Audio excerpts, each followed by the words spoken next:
ओम श्री दुर्गादेव्यै नमः। पराम्बिकायै नमः। जयंती मंगला काली भद्रकाली कपालिनी दुर्गा क्षमा शिवा धात्री स्वाहा स्वधा नमोस्तुते। परब्रह्मा स्वरूपांच वेद गर्भ जगन्मयी शरण्ये त्वामहं वन्दे दुर्गा दुर्गति नाशिनीं। कालिके कृष्णरूपाय राधा रूप शिवाय च सर्वक्लेश विनाशाय श्री कृष्णाय वयं नमः। माँ भगवती परम्बा जगदम्बा आप सबों का कल्याण करे, आप सबों को स्वस्थ रखे, सुखी रखे, सुसंपन्न रखे। कल यानी कि 30 जनवरी से माघ मास का गुप्त नवरात्रि प्रारंभ हो रहा है। सबसे बड़ी एक विशेष बात यह है कि कुंभ के पीरियड में कल जो है श्रवण नक्षत्र है। धनिष्ठा और श्रवण यानी मकर राशि होगा। तो मकर राशि का मालिक जो होता है वो शनि होता है। कुंभ और मकर और कुंभ का मालिक शनि होता है। और शनि महाराज जो है वो तंत्र की सबसे बड़ी सर्वोपरि विशेषज्ञ है।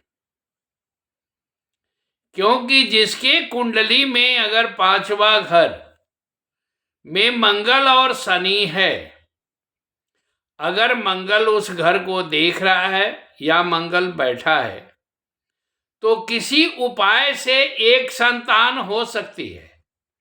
लेकिन अगर शनि बैठा है स्वगृही होकर के या उच्च का घर को देख रहा है तो दत्तक पुत्र बनाता है, संतान योग समाप्त कर देता है। गर्भ प्रारंभ होगा 3 महीना से 9 महीना के भीतर गर्भ नुकसान हो सकता है। तो इसलिए कल यंग जंग चिंतयते कामम तंग तंग प्राप्नोति निश्चितम। किसी के पास मां भगवती पराम्बा जगदम्बा अगर आपके पास ताकत देती है तो उसको सदुपयोग होना चाहिए, परोपकार होना चाहिए। शक्ति का कभी भी ह्रास कब होता है? आज एक आदमी का फोन आया था कि महाराज जी, मैं अपने पिता के गद्दी पर बैठता था, पहले जो कुछ भी कहता था हो जाता था, अब गद्दी से अलग होकर के मैं कुछ बोलता हूं तो कोई कामयाबी नहीं मिलती है। तो देखिए, मैं आपको बताऊं, एक स्थान की बहुत बड़ी प्रधानता होती है।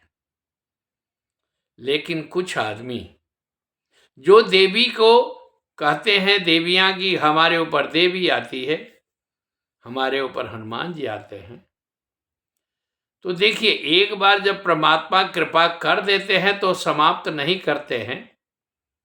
लेकिन आप उसको दुरुपयोग जब करेंगे तो वो कहीं ना कहीं परमात्मा आपको आज नहीं तो कल दंड भी देते हैं। तो सबसे बड़ी बात यह है कि कल बृहस्पतिवार है। जिसके पास गुरु है, आजकल गुरु ज्यादा हैं, गुरु बहुत कम है। गुरु जो आपके अर्थ से लालच नहीं रखता है, आपके जीवन का मार्ग जो है सो प्रशस्त करता है, वो आपको बहुत बड़ी ही उपलब्धि है। आप उस गुरु का चरण स्पर्श करें सभ्याप सभ्येन। लेकिन विधि बस सजन कुसंगत पढ़ाई। अगर विधि का विधान है कि कहीं ना कहीं आप अच्छे आदमी होकर के भी किसी गलत के संपर्क में जाते हैं तो संसर्गा दोषा गुणा भवंती। संपर्क से दोष और गुण दोनों होते हैं। हवा के संपर्क में धूल मस्तक पर आ जाता है। वृंदावन में सिर्फ धूल के कण जितना उड़ते हैं, जितना ही आपके मस्तक पर पड़े उतना ही प्रधानता है। लेकिन पानी के संपर्क में धूल कीचड़ हो जाता है और वो जब पैर में भी लगता है तो उसको कहीं ना कहीं साफ करना पड़ता है। इसलिए मां भगवती की, पराम्बा की, जगदम्बा की बहुत बड़ी असीम कृपा है कि कल से जो आपको गुप्त नवरात्रि प्रारंभ हो रहा है, आप पहले गुरु का ध्यान करें, इष्ट का ध्यान करें। माता पिता है तो नित्य प्रति मां का, क्योंकि मां का चरण स्पर्श करने में सभी देवी देवताओं की प्रसन्नता होती है। जिस परिवार में मां नाराज है, मां नाखुश है, पिता नाखुश है, गुरु नाखुश है, उसको आज नहीं तो कल तकलीफ भोगना पड़ेगा। आप कहेंगे कि महाराज हमें तो बहुत सुसंपन्नता है, लेकिन पुआल का आग आप देखे होंगे कि पुआल का आग जितना ही तेज होता है उतना ही उसको जब हवा में उड़ता है तो उसका राख का पता नहीं चलता है। लेकिन कंडा का आग जो होता है, गाय के गोबर का जो उपला बनता है, उपला का जो आग होता है, धीरे धीरे जलता है, लेकिन उसका राख बर्तन भी साफ करता है। तो आप कल से अपने घर में जिसके पास जो मां भगवती की आराधना करता है, शक्ति की आराधना करना चाहता है, उसके परिवार में सुख शांति नहीं है, अशांति है, आपस में मतभेद है, बाहर जाते हैं तो प्रसन्न चित्त रहते हैं, घर में आने के बाद अचानक ही मन अशांत हो जाता है,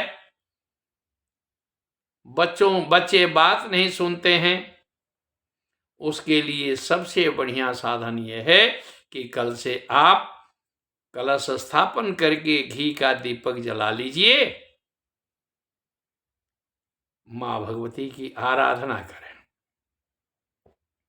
अगर आपके पास लक्ष्मी का अभाव है तो शुद्ध तिल के तेल अगर मिलता है तो उसका दीपक जला करके मां भगवती महालक्ष्मी का आराधना करें।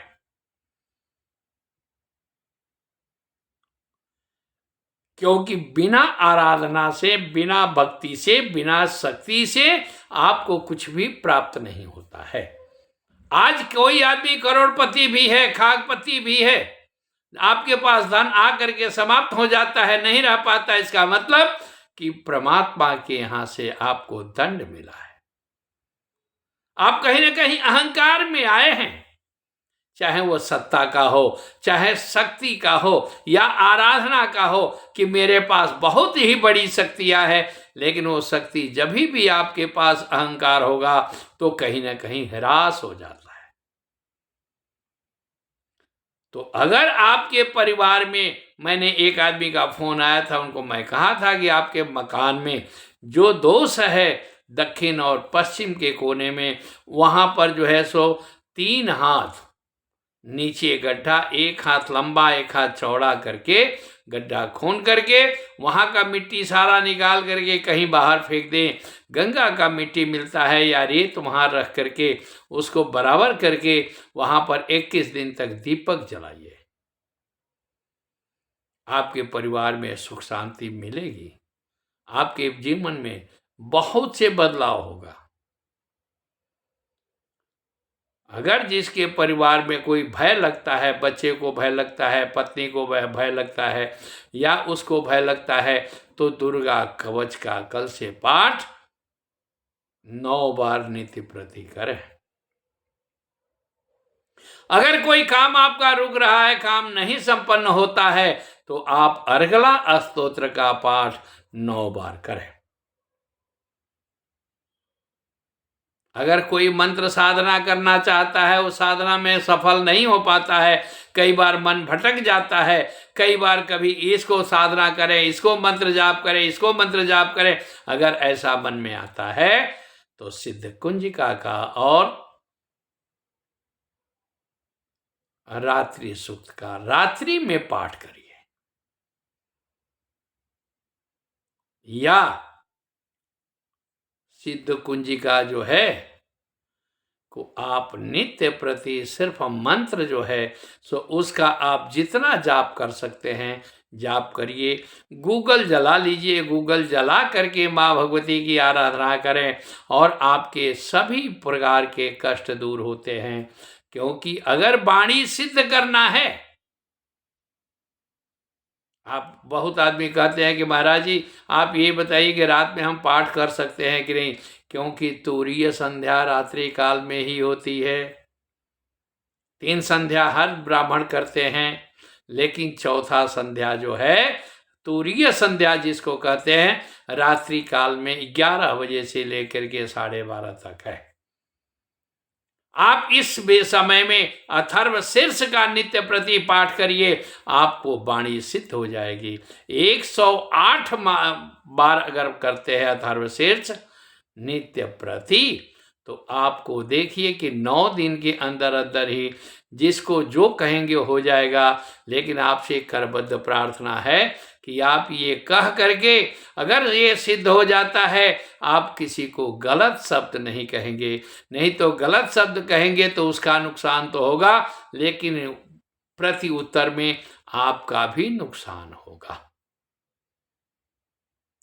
इसलिए माँ भगवती का कल से आराधना करिए। 9 दिन में भी दुर्गा सप्तशती का पाठ होता है, और या तो एक पाठ करें एको हम द्वितीयो नास्ति, क्योंकि जैसे ब्रह्म है पर ब्रह्म स्वरूपांच वेद गर्भ जगन्मयी सांडे त्वाम हम वंदे दुर्गा दुर्गति नाशिनी, इस मंत्र का भी जाप कर सकते हैं। तो इसलिए 1 पाठ करें, 3 पाठ करें, 5 पाठ करें या 9 पाठ करें। 9 पाठ कंपलसरी है, क्योंकि नवरात्रि का होता है। नवरात्रि का मतलब है कि 9 दिन का पाठ। 9 पाठ बहुत जगह होता है क्या कि अच्छा चलो महाराज जी हमारे यहाँ तो प्रथा है 8वें दिन जो है सो कढ़ाई कर देना, 7वें दिन कर देना, लेकिन 9 पाठ जो है सो 9वां सिद्धिदात्री है। 9वें के दिन अगर आप पाठ करते हैं, क्योंकि कुमारी पूजा इसीलिए 9 प्रकार का कहा गया है कि 9 बच्चियों को अगर करेंगे कुमारी का, तो 9वां सिद्धिदात्री माँ भगवती प्रसन्न होकर के आपके परिवार में सुख शांति समृद्धि देती है। जय माँ भगवती, जय माँ कामाख्या। आप सबों का कल्याण हो, आप सब सुखी रहें, सुसंपन्न रहें। आप कल से किसी प्रकार का अगर शंका है आप फोन करके बात कर सकते हैं। जय माँ।